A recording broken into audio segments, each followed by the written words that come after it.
The tide appears to be changing. A tidal wave of African talent is sweeping the art world and setting new sales records, which wasn't the case over a century ago. In 1897, a date that you'll probably keep seeing whenever you look up Benin bronzes, British soldiers invaded the Kingdom of Benin and looted thousands of items, including artworks that date as far back as at least the 13th century. With calls for the return of looted African art pieces growing louder, what could be driving the interest in contemporary African art sales? Directly or indirectly, Black Lives Matter, I would say, is one of the main reasons why all of this global attention happened, because then collectors, galleries, all of the major players in the art scene were thinking of trying to look beyond what was quote-unquote traditional art and try and get into other areas outside of the West. We'll hear from a journalist with a finger on the pulse of the art world. And cue the music.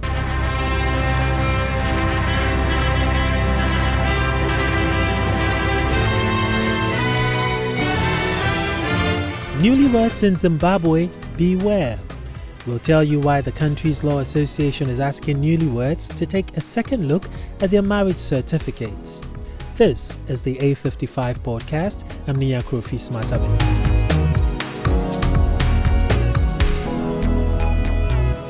Hello and welcome to another episode of the A55 podcast. Let me start off with a big thank you to all of you who have given us 5-star ratings on Spotify and now on Apple Podcasts too.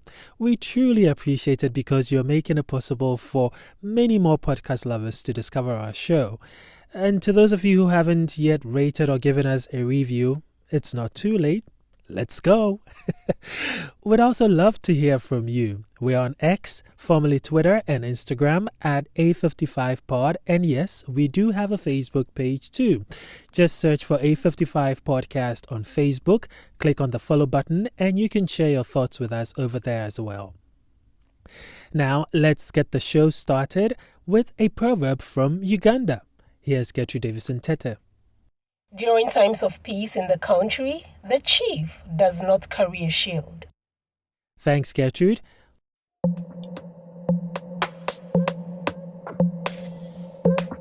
"2023 was a good year for contemporary African art, and here's why. In October of that year, Ethiopian-born artist Julie Meretu set a new record for the highest price paid for an art piece by an artist of African origin. Her 2021 untitled work sold for $9.32 million at Sotheby's, Hong Kong. Prior to Meretu's record sale last year, South African artist Marlene Dumas held the record for her 1995 work titled The Visitor. It sold for $6.63 million in 2008 at Sotheby's, London. But here's where it gets interesting. Barely a month after breaking Dumas' record and setting a new one, Meretu broke her own record in November 2023. Her 2008 piece, Walkers with the Dawn in the Morning, sold for $10.7 million at Sotheby's, New York. How do I know all this? It's thanks to a well-researched article written by my guest on today's show. But you see, African artists haven't always had this opportunity. Nearly 200 years ago, the Berlin Conference of 1885, which I must say didn't have any African representation, allowed European rulers to draw up new boundaries for the existing African kingdoms at the time. That created the Africa we see and know today. The partitioning of the continent gave rise to colonial rule, and with that came more European explorers, traders, and anthropologists who ended up taking artifacts such as the famed Benin bronzes away from the continent. The British soldiers, armed with machine guns, conquered the city and burned it to the ground, but not before carefully taking thousands of artifacts. They piled them up neatly, photographed them, and even labeled them loot. This photo, taken at the Benin Palace after the raid, shows soldiers with the dismantled plaques that were brought to the British Museum and sold all over the world. Decades later, many of these artifacts still live in museums in the UK, Europe, and America today. So, while on one hand there are rising calls from traditional African leaders and cultural activists for the return of the looted artifacts, some of which were created for spiritual ceremonies, on the other hand, we're witnessing this surge in demand for contemporary African art. So, what is driving the new wave of interest? And is it just a phase, or is it here for the long haul? Gameli Hamel is an art and culture journalist and a writer. He has profiled a number of Africa's in-demand artists and art curators over the years. You'd realize I referenced this article earlier in this segment. Gameli has witnessed firsthand this shift in response to contemporary African art and joins me in a bit to walk us through what is happening.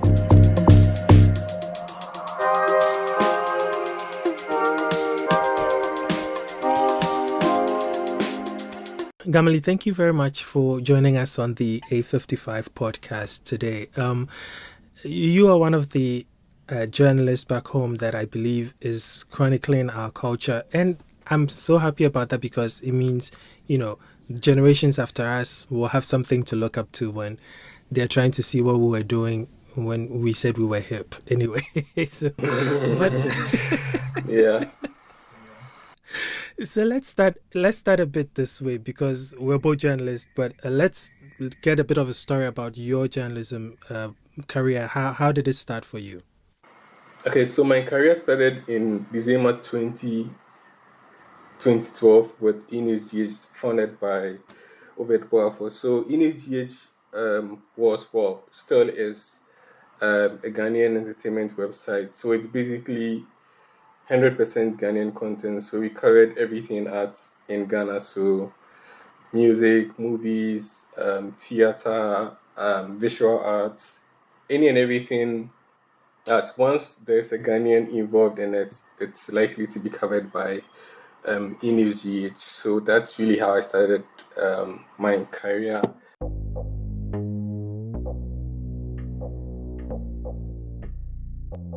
And I guess I have to mention some highlights. So in November 2021, I was published by OK Africa, which I've been trying to get published by for a very long time, and that happened because of Nadia Nefitu. She gave me a chance.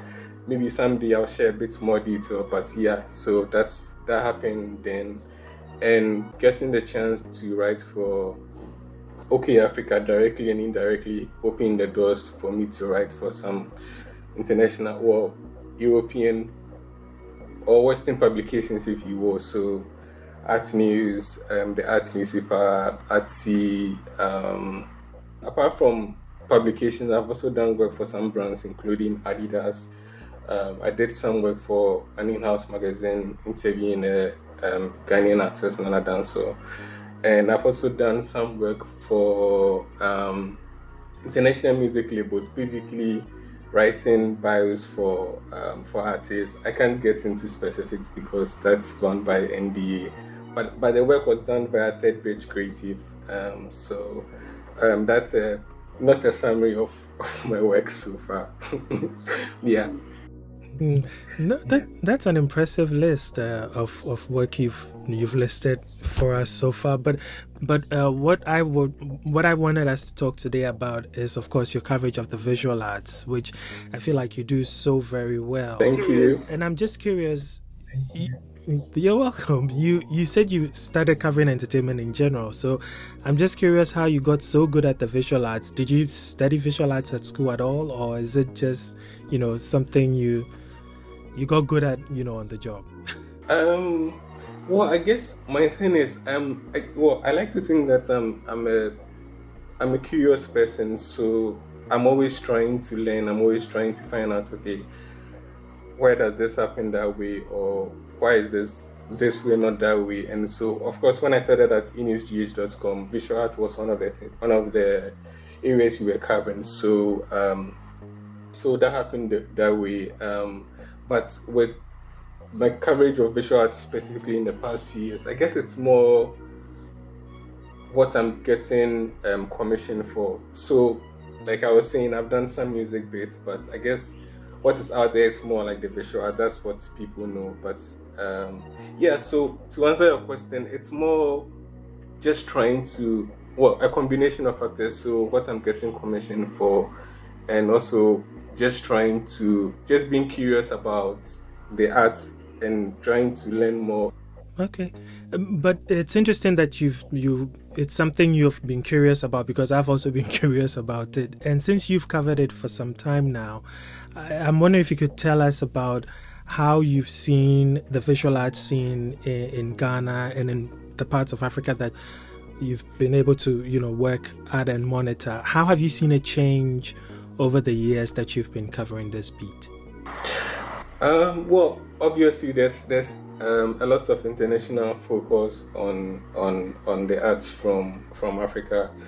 I think so. I would say that's one of the changes that's very obvious to everyone who was looking at the industry, or even if you're not watching, of a certain Amakuba whose work is selling, I don't know, in the millions, or of an El Anachi whose work is also selling in the millions. So there's a lot more attention or focus on art from this side of the world, and I think it's not a case of just one person at the top. It's a lot of people at the top at the same time, and that's what I would say is the main change. So the focus from international collectors, from international galleries, and all of the players in the art scene globally. Well, it's interesting also that now, as you mentioned, the interest in African arts or contemporary African arts, because it's like you get to people like you are writing about the Amarku Boafos and the Elanatis, but also some other international publications are writing about them. And it got me wondering, why is it that contemporary African art has become, that hot? It was before, and of course, if you go back centuries, that's why we have the looted Benin arts that is making the news all over the place and all that. But why is the interest in African arts resurging, in your opinion? I would say one of the main factors is the Black Lives Matter in 2020. When George Floyd happened, and then all of the conversations around brands not supporting Black people enough or people of color, and then so that's obviously it wasn't just quote unquote brands only, so it affected every sector that you can think about, and the art world was also one of those places that was affected. So I think it just brought up conversations around why galleries aren't, or we're not representing a lot more, well, Black people, or people of color, if you will, or Africans, and also collectors started thinking about diversifying their portfolio, if you will, and so it's more like, instead of just looking at America and Europe, like, okay, let's expand our view and try and look at what other people in other parts of the world are doing. And so that, I would say, is the main factor. Obviously, like you said, the talent has always been around.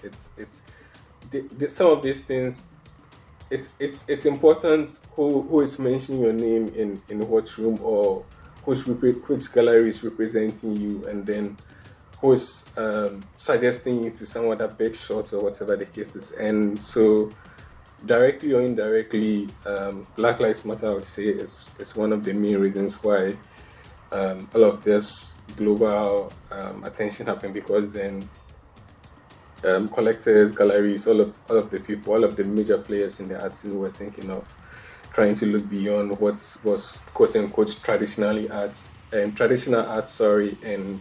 try and get into other areas outside of the West. And I would say that's been very helpful.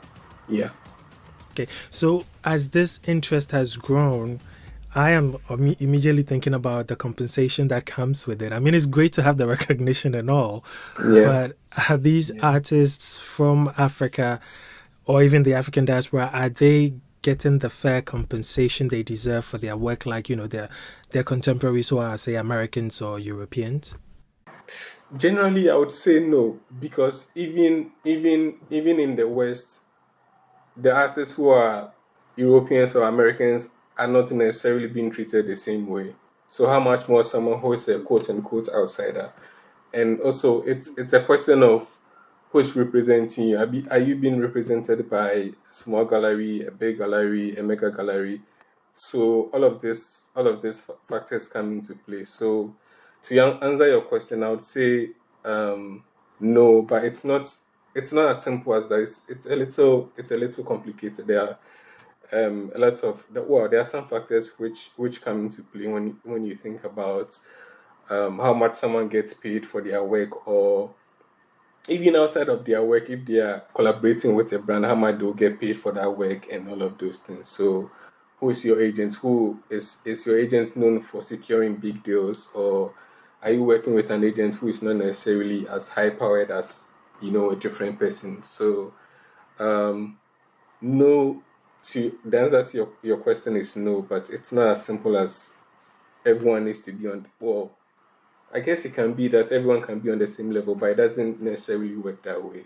So it's kind of just like the way the music industry and the publishing industry also works, that representation is key. Depending on who is in the room speaking on your behalf, you could make millions or you could just make a few hundreds. And Exactly. So even like with the publishing situation you mentioned, there are sometimes where there's money made from publishing, and then a big chunk of the money will go to the stars who are already making millions, whereas people who are not on that same level are making little to nothing, because they don't have the same, they're not as high profile as the other artists. So it's one of those things. It's a little tricky, but yeah. Well, one thing I also want us to talk about, even before I go back to a related question I have, is because I referenced the Benin Arts earlier, and there have been this calls lately, well, not lately, started for a while ago, about calling on especially the European galleries and museums that have looted African art to return them.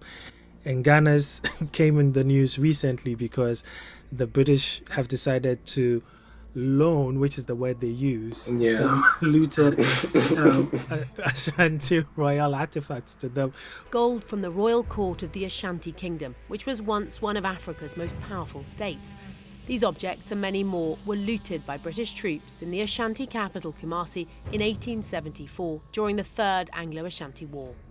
Sold at auction then, now they're going back to Ghana for the first time in 150 years, to Kumasi's Mencha Palace Museum in a landmark loan deal with the Victoria and Albert and the British Museum. Which is driving everybody insane, because it's like, how do you loot my stuff and then you tell me you are loaning it back to me because a law you put in place in the 70s or 60s or whatever says you can't return it to me? Okay, help us understand, and then tell us what the reaction has been to this news back home.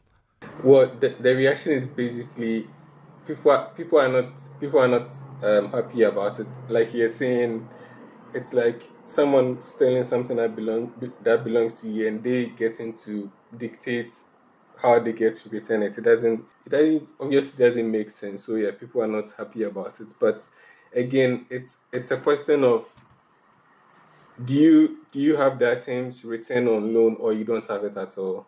And so that the Ashanti Kingdom has to choose between those are the only options that they have.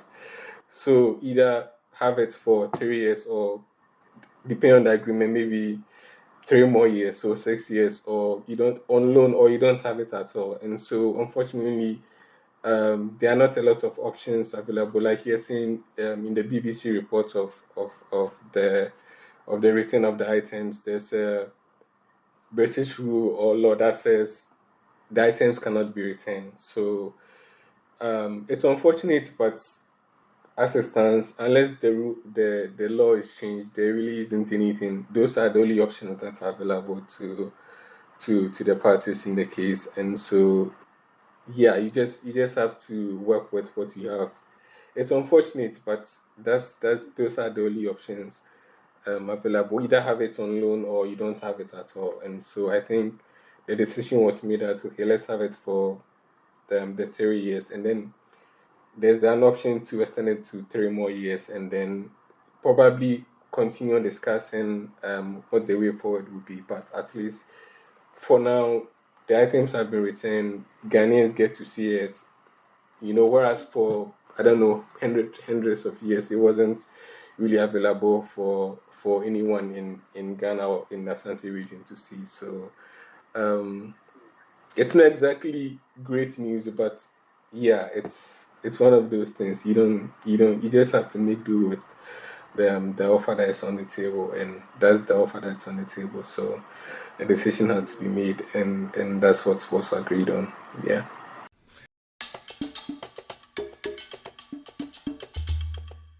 It's a real shame though, and even as much as it's unfortunate for us, unfortunately it's not just Ghana also that's dealing with it. Even the Greek are also dealing with a similar situation with the British as well. So, Yes. Yeah. Well, to the related question, to the related question I mentioned earlier about contemporary African arts, you mentioned that Black Lives Matter is and how it started and how it moved, especially around 2020, helped develop or boost the interest in African art. I'm wondering now, especially in the US, there's a lot of pushback against diversity, equity, representation, and inclusion, and all that. If this push does succeed, from where you sit and how you look at the industry, do you think it's going to affect the chances of our artists?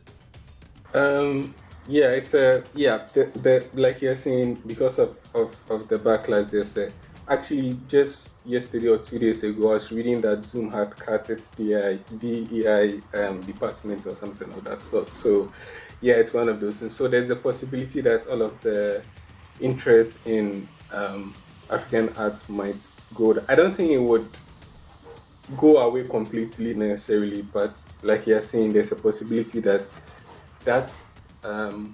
hot space that it is in now might shift a little bit. But I think that at least per my interviews with these artists and reading other interviews, watching, listening to other interviews, they know that it can happen. So they already putting in place structures and system to ensure that whatever happens, the effect won't be that how do I put it? It probably will be minimal. So whereas if they didn't have anything in place and they thought, oh, this thing is going to be forever, then they would be taken aback by it happening. But so Amakuba has a space in Ghana, Kwesi Wetri has a space in Ghana, Ibrahim Mahama, all of these artists in other African countries. So I've also built spaces and providing resources for upcoming artists, because you understand you can't rely on someone forever. You have to at some point do something for yourself, and so I think that they understand that it might end, it might not end, but why not do something instead of waiting for that period to come? So I don't think that the effect would be that much, because the artists are putting in something to cushion themselves from the possibility of that interest ending. Well, at least that's good to know that they realize that, as we say in Ghana, this is their cocoa season and that it may come to an end. So they've put in structures so that should this season potentially end either sooner than they expected or much later or whenever it does end, they do have some things in place to keep themselves afloat and new artists as such also afloat. So that's good to know. Yeah. Well, Gameli, thank you very, very much for your time with us here. And we'll be reading more as you publish more, not only just the visual arts, but also the other aspects of entertainment. And we'll be happy to have you join us again for some more discussions from, this time not strictly visual arts, but, the arts and culture space in general. Yeah. Thank you. I appreciate you having me on here. Listen, Gameli's doing a fantastic job curating Africa's arts and culture landscape, so I'm going to share the link to his article about the record-setting year for African artists in the show notes so you can also read. And you can find more of his articles about art on ArtNews and other platforms. I'm also including a link to his social pages so you can find more of his work. Now, there are probably many ways to prove the legality of one's marriage, but I believe the marriage certificate or license is the most vital proof, especially for a civil union, even though one of my friends vehemently disagreed with me about that on X, but that's another story. So, what do you do when your country's law association sounds the alarm about the certificate you signed at your wedding? Before You Go is next.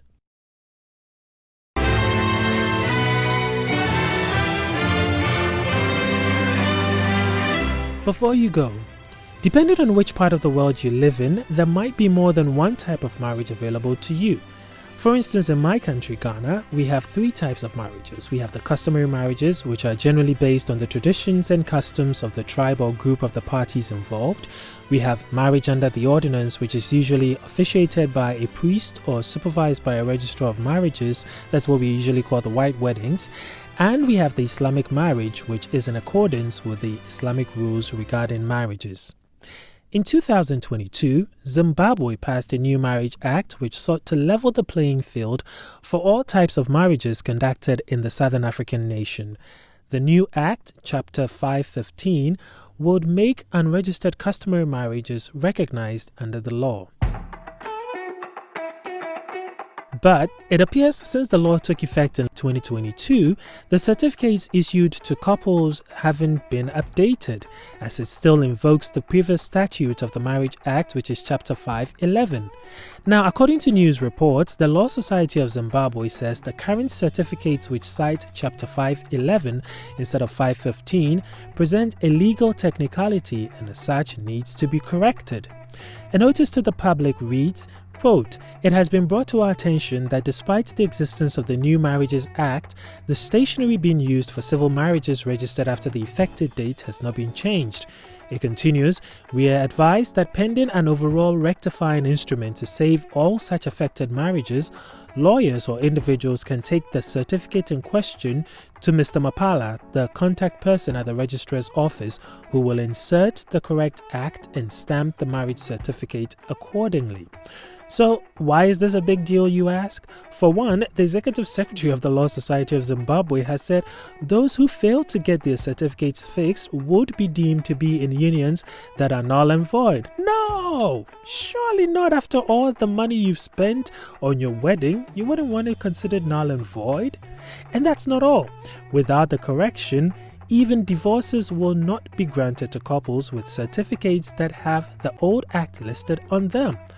Well, I can only imagine the number of calls being made to Mr. Mapala's office since the news broke.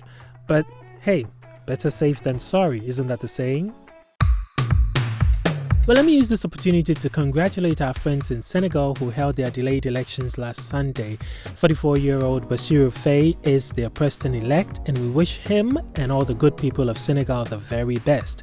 We'll check on the new administration in a couple of months or so from now.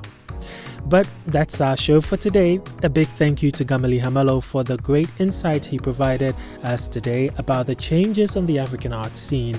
We look forward to reading more of his articles and having him back soon to talk about other aspects of African culture. We're also working on getting some African artists to join us for a chat here soon. Special thanks to my producer Gertrude Davison-Tete and our social media coordinator Bright Dra. Oh, and I must say, Bright is updating our social media pages with some news and trivia about Africa. You should check it out. It's really cool. Our theme music is Sunshine Blues by Kobe Spikey. I'm Nia Krofis Matabe. Many thanks for your time. We'll speak soon.